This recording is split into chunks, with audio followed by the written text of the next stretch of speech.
United States.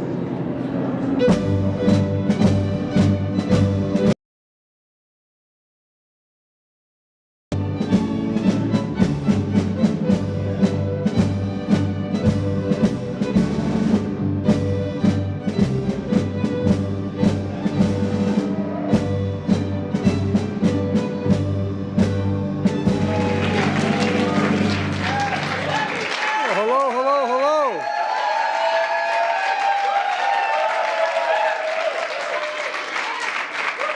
Well, welcome to your house. We're honored to have you here. Look, we host you as the newest members of Congress. Brings back a lot of memories. Congratulations to you and your families, and thank you all for steering and policy chair Amy Klobuchar, who, if I were you, I listen to everything she says, everything she does. House Democratic Caucus Chair is here, but before that, we're going to have Gary Peters announced. Gary, where are you? There he is. And Pete Aguilar is here as well. Pete? Well, you made it through the campaign, and now your work begins to deliver for your people. And we've been in your shoes. The excitement, the expectations, and a little bit of nervousness occasionally. Okay, my advice to you is embrace the institution you serve. I really mean it. Improve it. Don't tear it down. You know, 36 years ago, for 36 years, I was a United States Senator. I got elected when I was 29. You have to be 30 to be sworn in, and I wasn't old enough to be sworn in. And I came down to Washington, and when I was in, a number of the senior senators helped me out, and I was in Teddy Kennedy's office waiting to hiring staff, interviewing people. And I got a phone call in his office that my wife and daughter had just been killed, and my two boys weren't likely to live. They'd been struck by a tractor trailer broadside of them on Christmas shopping. And the reason I bothered to tell you the story is not to seek any sympathy, but to say to you that my decision at that time was to not be sworn in, to get the hell out. And we had a Democratic governor, so I knew they were going to be able to appoint a Democratic senator, and that wasn't a worry. And but a group of about 7 Democrats and Republican senators, starting with Mike Mansfield, who they called him Iron Mike, who was the majority leader, and a Southerner named Fritz Hollings, and a bunch of folks got together, and they came to see me in 2 different groups to convince me to stay, because I knew that we'd get another senator, but I wasn't sure. I didn't think I'd get another father. My 2 boys who were recovering. And so I wasn't going to stay, but they brought me into their homes, these senators. There were 6, 7 of them. I won't name them all, bore you with it. But from Teddy Kennedy to Fritz Hollings to Mike Mansfield, and they just embraced me. It wasn't overly sympathetic. It was just, you know, you just come and stay. I'll never forget. Just come and stay 6 months, then you can go home. Then you go home. But what they did was they pulled me in. They pulled me in. They invited me to their homes. There used to be, back in those days, Democrats and Republicans had friendships, and they would still have dinners in each other's homes, private dinners. And all of a sudden I got included. I got pulled in. And Mike Mansfield, who was the leader of the Senate, they called him Iron Mike from Montana. He has more integrity in his little finger than most people had in their whole body. And I used to have to report to his office every day, every Tuesday at 2 o'clock. I thought everybody reported. He'd give me an assignment. I thought everybody got an assignment. Nobody gets an assignment in the Senate. But it was just basically looking back on to take my pulse to see how I was doing, because every time, as soon as the Senate was out, I'd literally jog down to the Penn Station to get in the train to go home, because I commuted every day. Anyway, to make a long story short, there's a purpose to my telling you this. I was 100 in seniority and the United States Senate, and they still cared for me. They looked out for me, and they gave me strength, and I stay engaged. They didn't. I didn't stay engaged. I got really engaged. I was there for 50 years.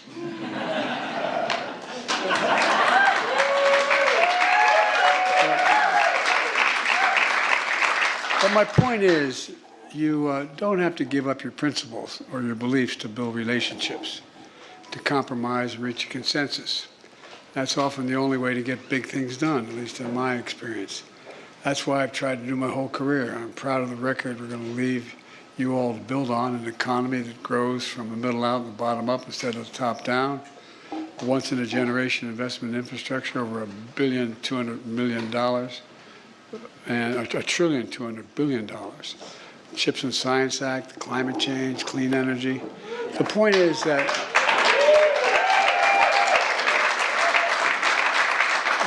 whether it's reducing prescription drug costs, or reducing gun violence, or reasserting America's leadership in the world, and maybe most important of all, standing up for democracy. And every generation gets tested. I taught constitutional law for a long time, and I used to always give a lecture about every generation has to fight for it. I never really believed what I was saying, in the sense that I didn't think I'd have to fight to maintain democracy. But tomorrow's January 6th. Tomorrow's January 6th. We gather to certify the results of a free and fair presidential election and ensure a peaceful transfer of power. It's a day that most of our history we took for granted, the 6th, but I hope we never take it for granted again. You know, 4 years ago, January 6th, this Capitol was attacked by a violent mob. If you come over to the Oval before I leave, I'll show you the room that the former president sat in for 3.5 hours watching what was going on television, the small dining room off the Oval Office. And our democracy was really, literally put to the test. And thankfully, our democracy held. But the big reason is because of the bravery of the Capitol Police and the local people who stood with us.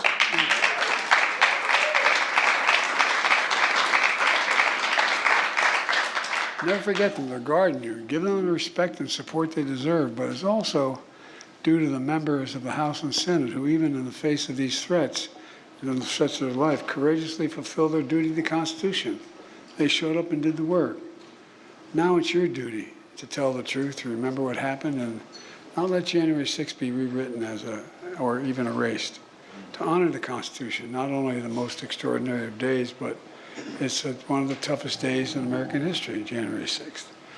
But every day, you know, you've sworn an oath, and I know you'll never forget the oath you swore to, but now, 4 years later, I'm leaving the office of president. I'm determined, to everything in my power, to respect the peaceful transfer of power.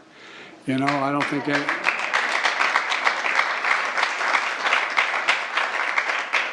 I wasn't going to run when I ran in 2020 because I had lost my son, didn't want any part of getting engaged again. But my son, Beau, and who was the Attorney General and likely the next governor of the state of Delaware. But, you know, I think it's important to restore basic conditions. Last time this occurred, this transfer of power, the losing party never even showed up. Never even showed up and everybody understandably says to me, why are you being nice, Joe? Why did you have him over to the office for 2 hours? Why are you cooperating? Because the rules matter. The institutions matter. The safeguards matter. They really matter.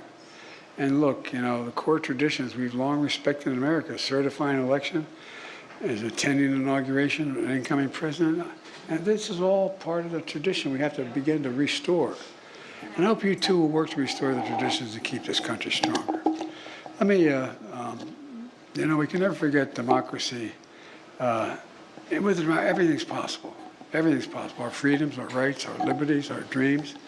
And the work of our democracy falls to every generation of Americans to earn it. I know I used to teach, I used to say to earn it, and I never really, I taught it, and I knew it was true, but I never felt it. I never believed it. But we have to defend it and protect it because it's always under siege. And look, we're going through I know a lot of my colleagues are tired of hearing me saying this, but we're going through a period in American history which is one of those inflection points in history. The Cold War is over. The Cold War era is over. We're in an entirely new era. Everything's changed, not because of any single woman or man, because the nature of things that have changed. Think of the transitions that are taking place in the world, unrelated to who the leadership is. Think of what's going on, whether it's global warming or whether it's the idea that whole alliances are breaking down and being reestablished.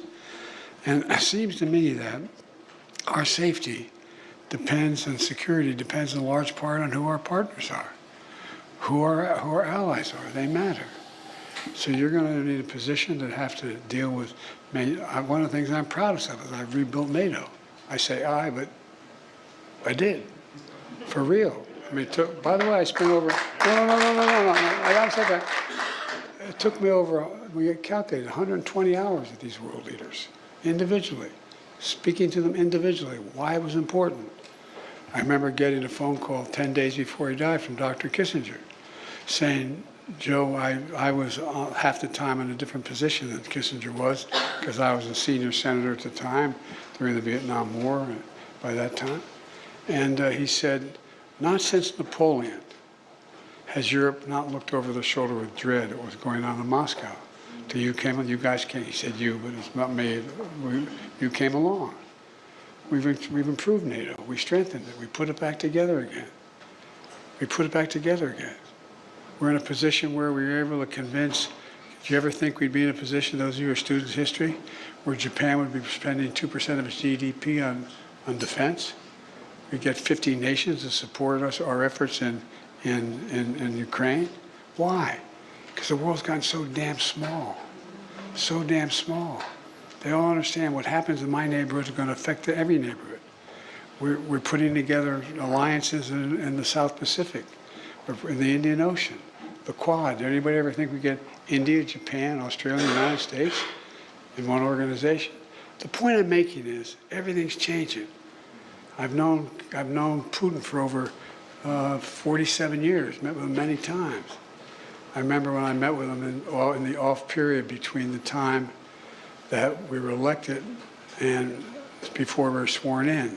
I was just after we were sworn in. Actually, before we were sworn in. No, that's true. Just after we were sworn in early February. And I wanted to talk about reestablish arms control and dealing with nuclear weapons. And he started to talk about how Russia had changed and so on and so forth. And he talked about he has 8 time zones. I said, yeah, 8 time zones around the Arctic Circle.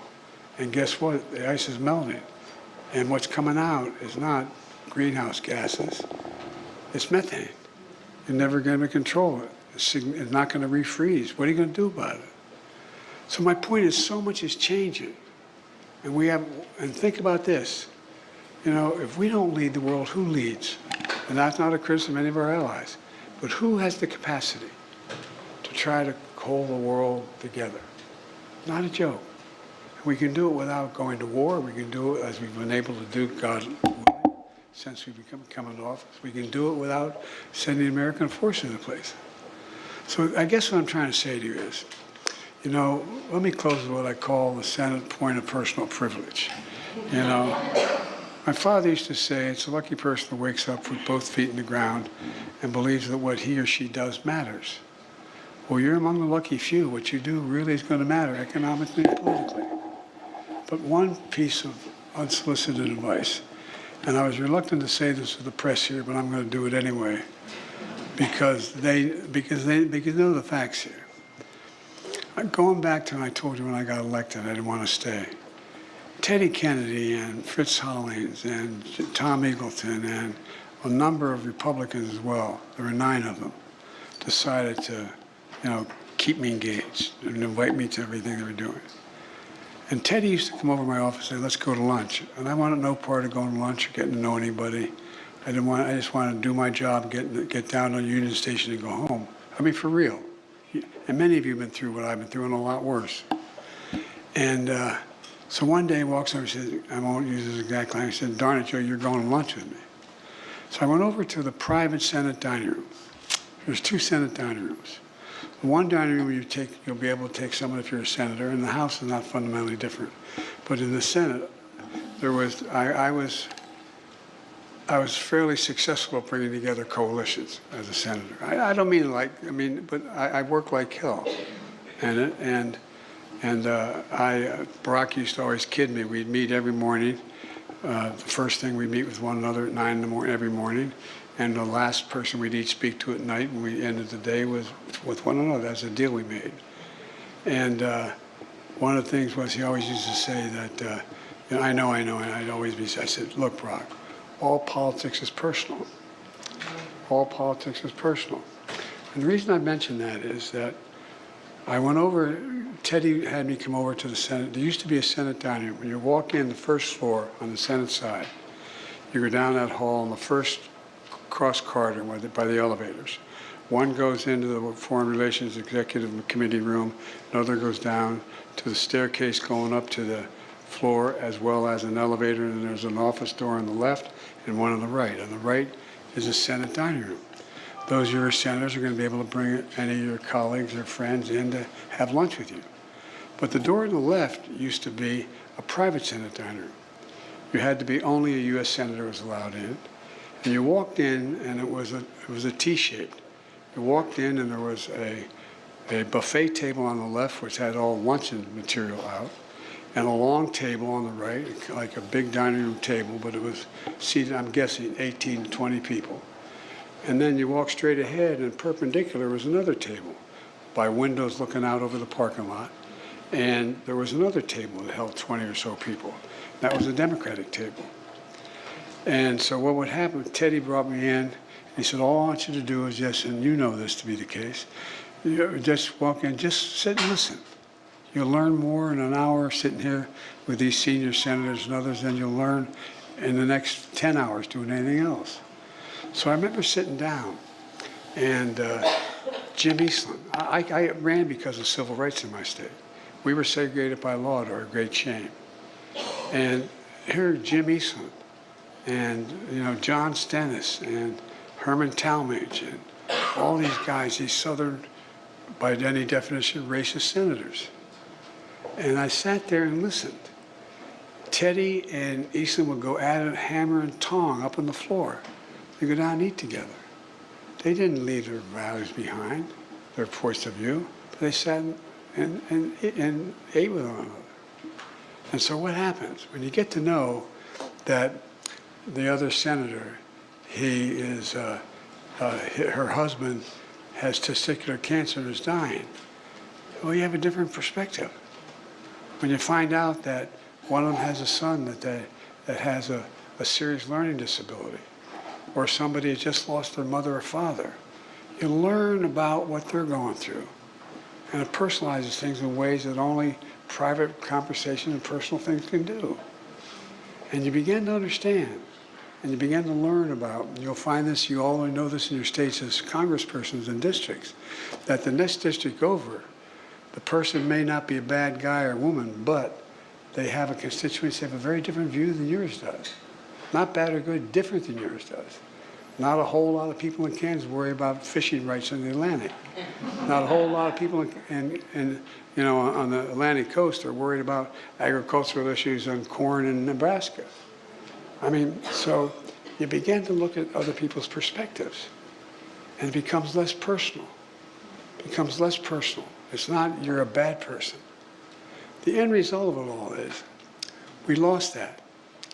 And so as I think some of my senior colleagues in this room can tell you, I was vice president for 8 years. I think it was the 6th or 7th year. Things had really gone to hell in the way we were dealing with each other on the floor, the leadership. And everybody wondered how in the hell I could get along with the senator from Kentucky. He never once lied to me. Whatever he said, he did. And I understood his circumstance he was in. But here's the deal.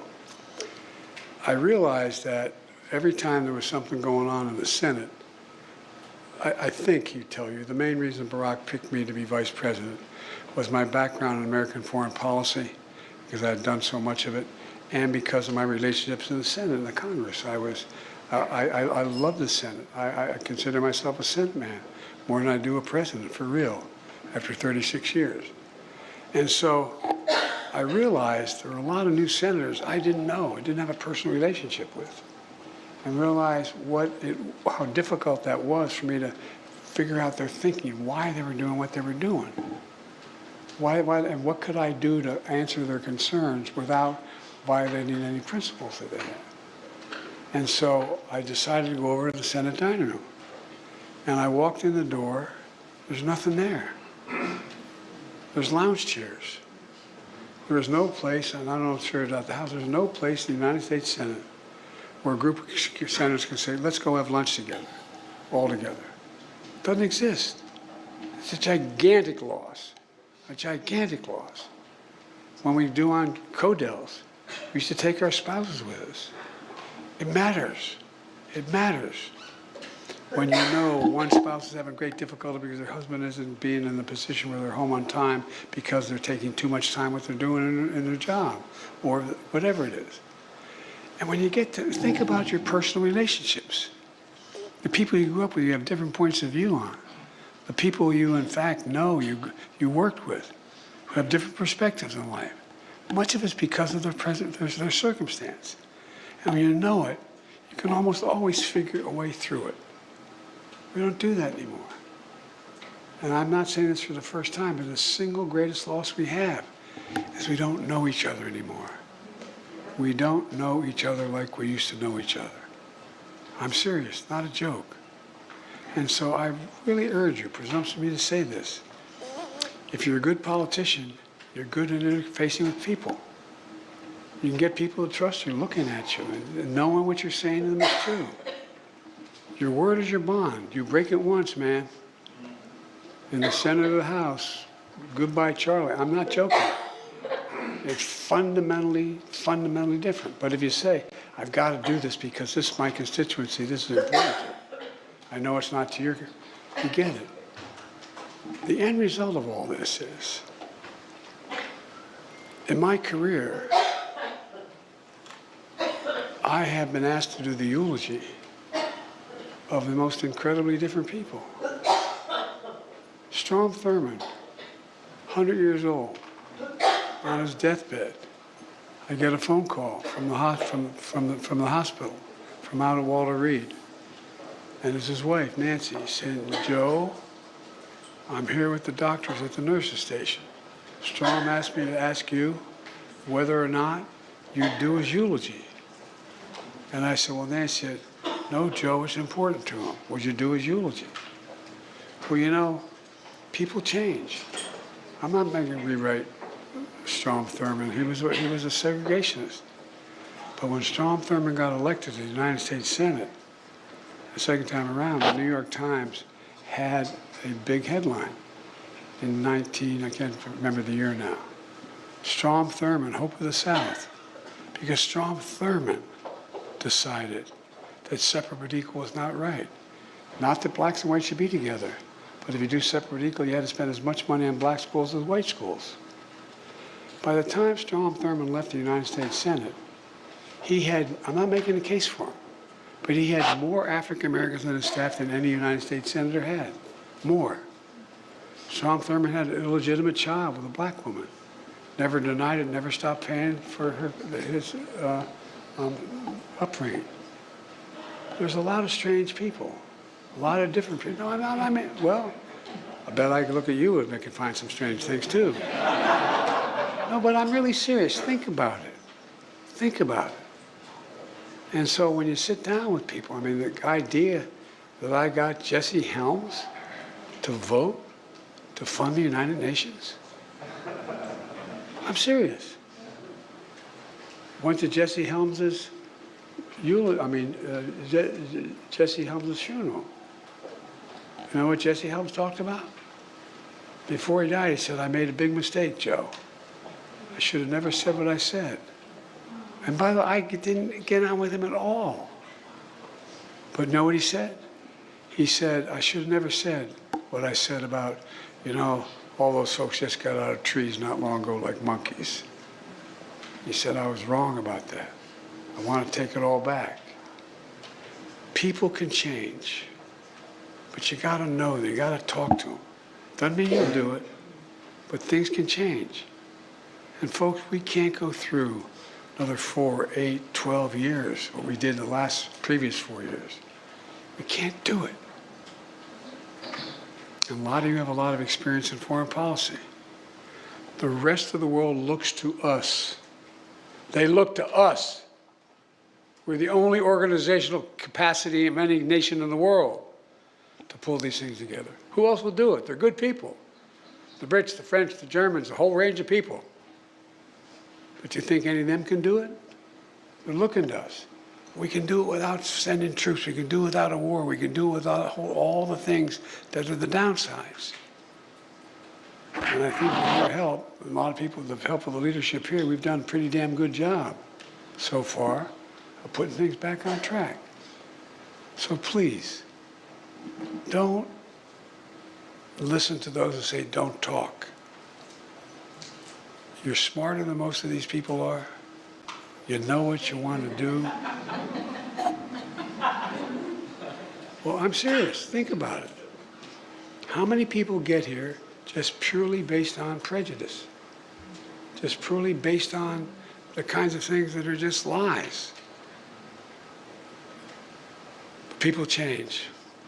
And so I know I drove Barack crazy when I'd say, I know. Politics is all personal.